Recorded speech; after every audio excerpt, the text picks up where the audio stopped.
I'm sure you're known by many, but for those that not, why don't we just take turns and introduce yourselves, what market you're in, and just tell us where you were before F13 in terms of your business and your structure and where you are today.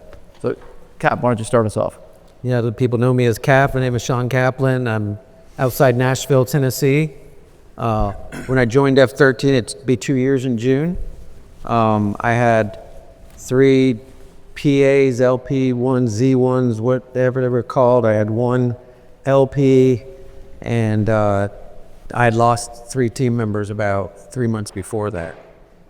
So, sounds a challenge. So what drove you to then inquire about F13 during that time? well, I'd seen what Scott was doing, and I saw him doing his presentations. And I started asking Scott and Gavin about it, and then they recommended me to the group. And it was attractive to me because I'm not afraid of presenting. I'm not afraid of getting in front of people. I'm just curating all of it, putting it together, learning how to become a professional speaker. It was very attractive to me. I was like, I need that. That is wonderful. So we know where you were. Yeah. We know why you came. Tell us about your team and structure today. So right now I have 3 advisors. I got 3 in the lab, and I got 1 transaction coordinator. We've done about 80 events so far. We've had over 1,400 agents come through, and over 640 of those were brand new agents. Wow. Yeah. Wow, 640 brand new agents. Good for you. Yeah. Good for you. Katie Grimes. Yeah. My name is Katie Grimes, KG, as a lot of people know me by, but I'm in the Kansas City market. So we are about 50% on the Kansas side, 50% on the Missouri side. There are not fields of wheat and farmland in Kansas City, like most people think. But yeah, I've been in F13 for about 2 years as well. I actually kind of sort of loaded this in making a company move at the same time. So I started F13 within about 30, 60 days of starting at Cross Country Mortgage. So it was an eventful 2024 for sure. Absolutely. And now the team has grown up a little bit since then. Yeah, I was what you would classify a legitimate dumpster fire when I started F13. I think that's like an actual term that everybody can understand. I was doing a lot of volume by myself. I didn't have any loan advisors. I had a couple of LOAs, classic loan officer mentality. They were doing some pre-origination, some post-origination. It was very messy.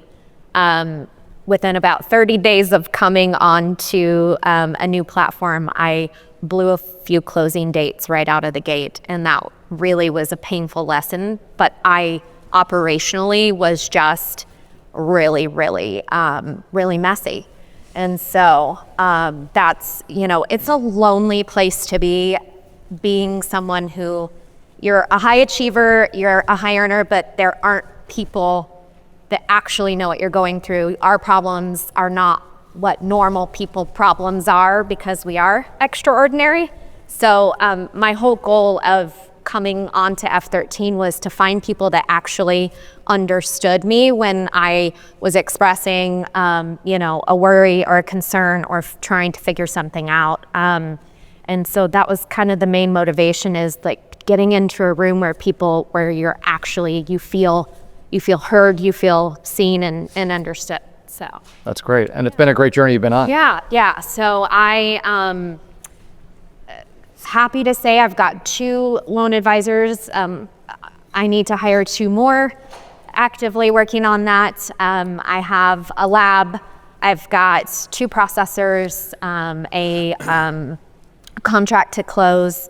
And so, yeah, we're getting to be a very well-oiled machine. So good. Night and day different. Congratulations. Bill Rookstool. So Bill Rookstool, Cross Country Mortgage, and we're in the Philadelphia market.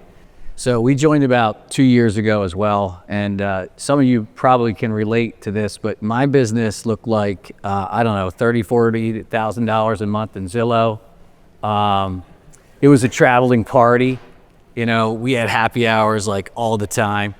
And we were entertaining versus, I think, adding value really to our real estate agents. And look, we did very well. I mean, we had a $200 million team. When I say we, I have my partner right here of 10 years, Ken Feynman.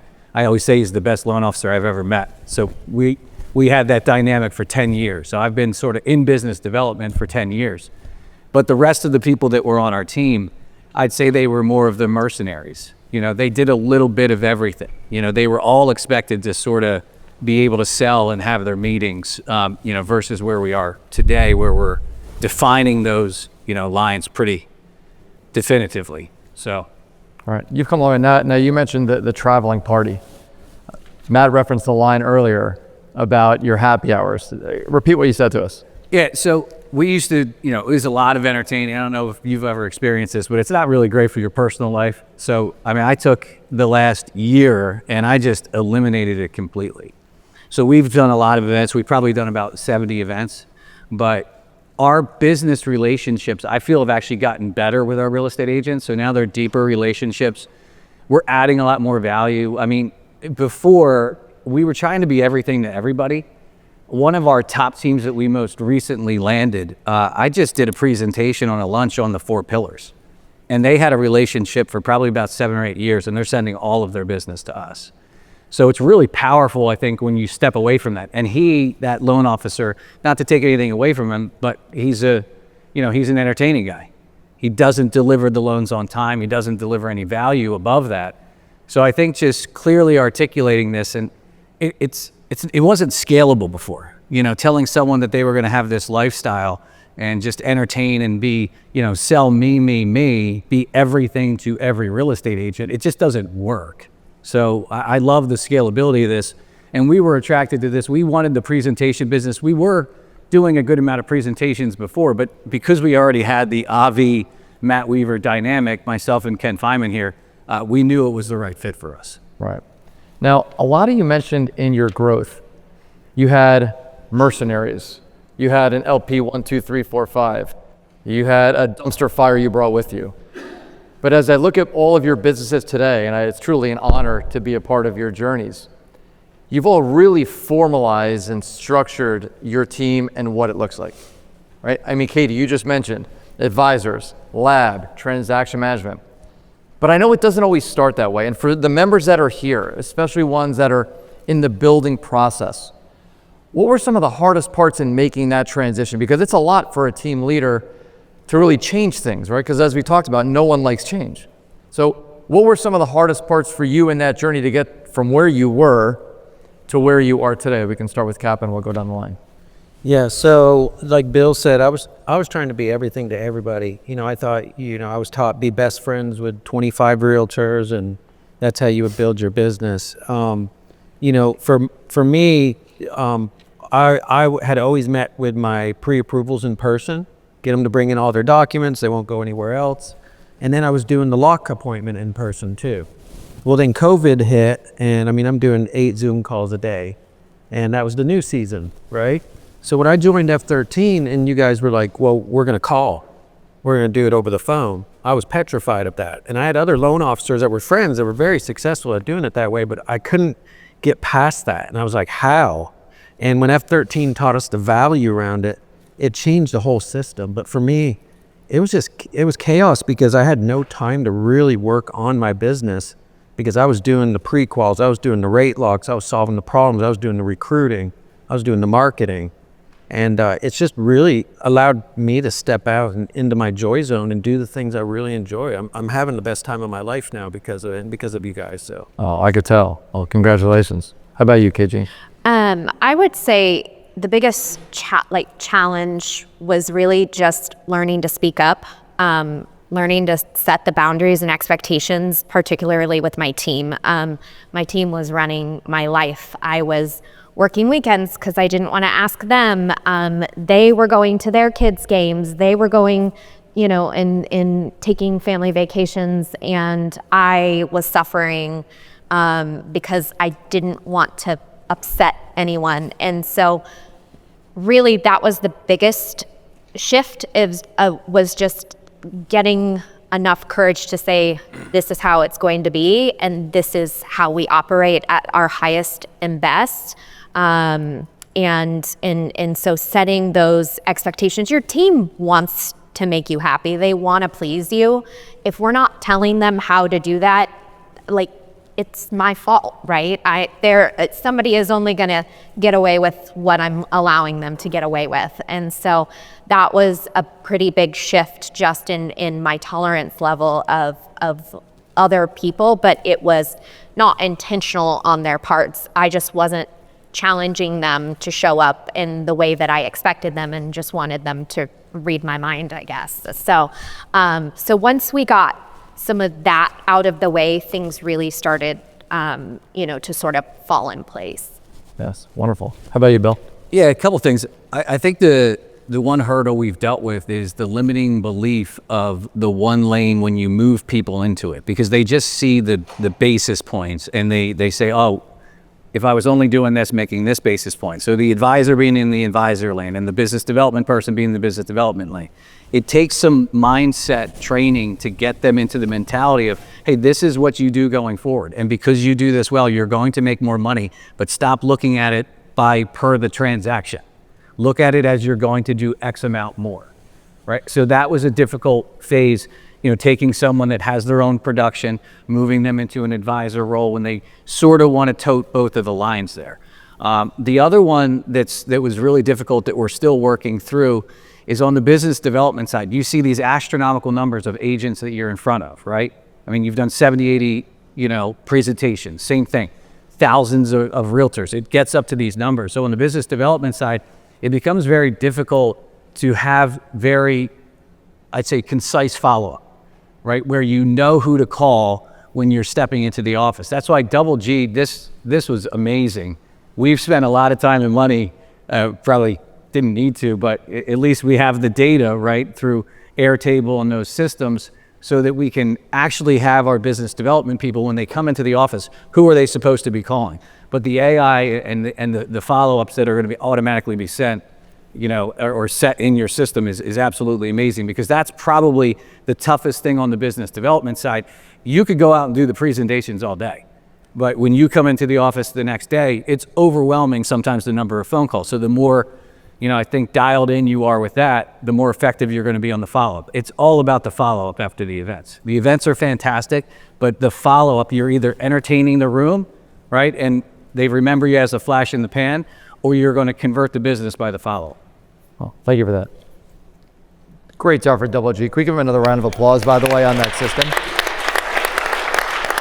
Absolutely extraordinary. Bill, you mentioned the line as you were speaking to your team members and getting them to shift from thinking about the basis points versus thinking about their income. We talked about earlier today transactional thinking and how it could be paralyzing.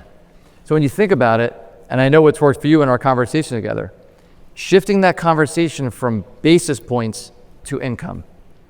We give the analogy, it's like talking to a buyer about interest rate or monthly payment. And so as you've had those conversations now on the other side, they were difficult initially, I know, but how are your advisors enjoying their new specified lane today?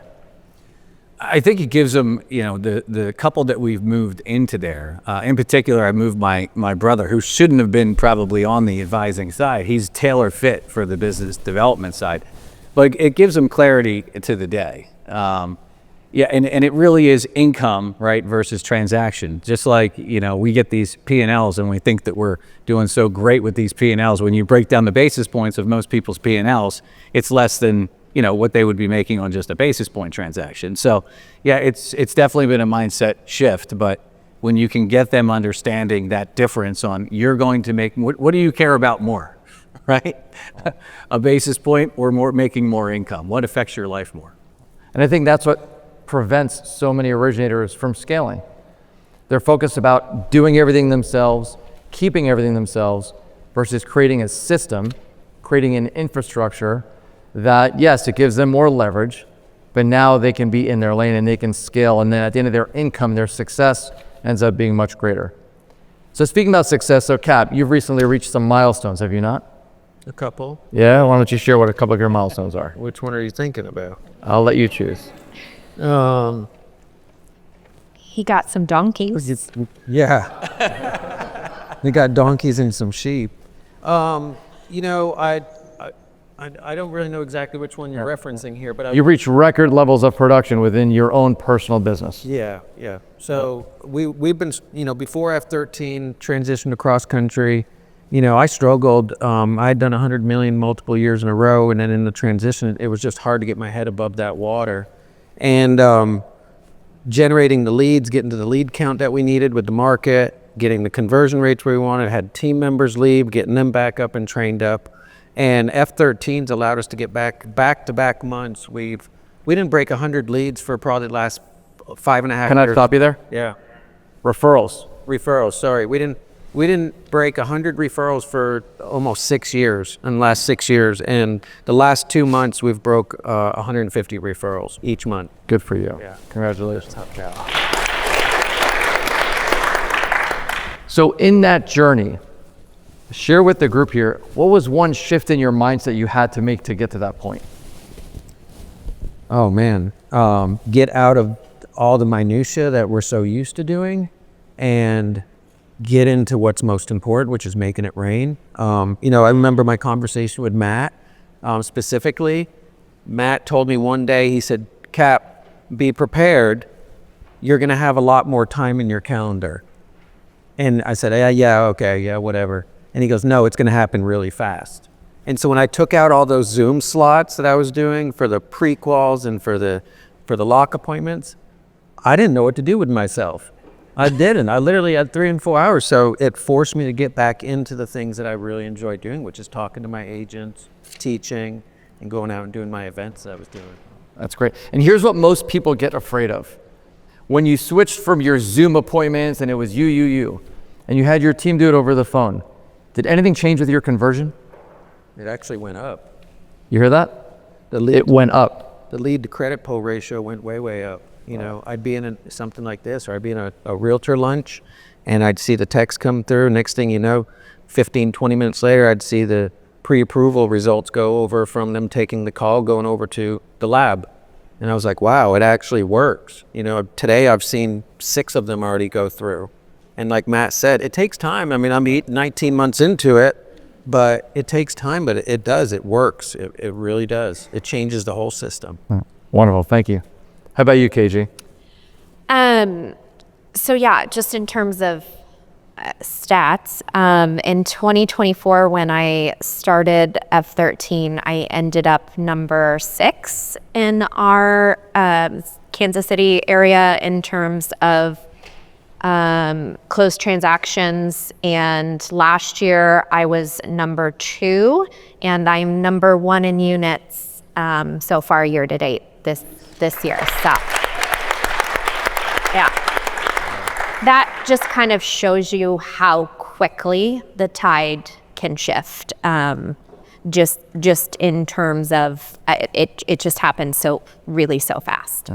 And talk about quickly, because in the beginning of your journey, it took us a little while to get rolling, right? Yes. We had some team issues, challenges we were going through, human beings and conversations. And so it took a little bit longer. And I'm sharing this for the members that are here that may not have reached that point yet. Yeah. But then all of a sudden, overnight. Yeah. Life is messy, right? We're all humans. It happens. You hope to be perfect, and you hope that it goes in a direction, and it doesn't always work out that way. What I can say though is just with Avi and Matt, just meeting you where you're at and being able to dissect it just issue by issue versus such an overwhelming overhaul, because that really is what I had to do, because nobody ever taught me. I just didn't know what I didn't know until we knew that it was bad. But that the systems and the support, I mean, I can't even really remember how it felt when I first started in 2024. I mean, and it's not been that long ago, but time just has a gift of giving us a fresh perspective. And I think that, like we talk about all the time, I mean, mindset is really our best weapon in terms of that. And then, well, final question, because they're wrapping me up over there. Yep. Bill, I'll ask you, I'm going to ask a different question. Going back in time now, So if you can speak to yourself back in time a few years ago, before F13, as you were on your journey, what advice would you give to that version of yourself based on what you know today? Well, it would be, you don't have to have these disingenuous relationships, I think, with the real estate agents. We had a lot of great relationships with our agents, and gosh, we were partners, we were paying Zillow, and a lot of those teams completely blew up. So if you would have told me that we would still be at the same production, I mean, we went from a $200 million team to we're basically status quo, probably about 220 this year. Lost all your teams, all your Zillow accounts. If I would have told myself that was going to happen 3 years ago, I would have just been like, okay, we're done, right? So maybe that, hey, you should have joined F13 3 years ago, because then maybe I'd be closer to Scott. But yeah, it's a lot of it has to do for me with the disingenuous relationships. I think I just have healthier business relationships in general now, which is nice. Katie, what advice would you give to yourself? I think the thing that I would give to myself is just to believe in myself a little bit more. I'm finally, the fact that you get all of these people, everyone in this room is so amazing. Everyone has been so warm and welcoming and willing to share. I mean, just the first week I was here, I'm getting personal texts from Matt on my cell phone. Like, they're believing in me, so that I should probably take that, a little bit more, as a sign that I'm in the right place. And so, just belief in your goals, your plan, and like Max said, just go. What a skill. I love it. Cap, close us out. I'd say 3 things. Number 1, just book the event and do it. Like Max said, just go. Do not overthink it. Show up and do it. Number 2, you're gonna screw it up. I remember a picture I've got in my 2nd month of doing an event. I'm standing with 2 bags of barbecue. I bought $750 worth of barbecue, and 2 agents showed up, and I gave the best darn presentation those 2 agents have ever given. And the 3rd thing that I just messed up that Max unlocked, I mean, almost 2 years into it, you can do the events all day long, but if your follow-up process is not dialed in, then you shouldn't be adding more events and doing more events. Dial in that follow-up process, and that's where those leads came from, is when I made that change. Wonderful. Well, we're pressed through time, so thank you, and thank you.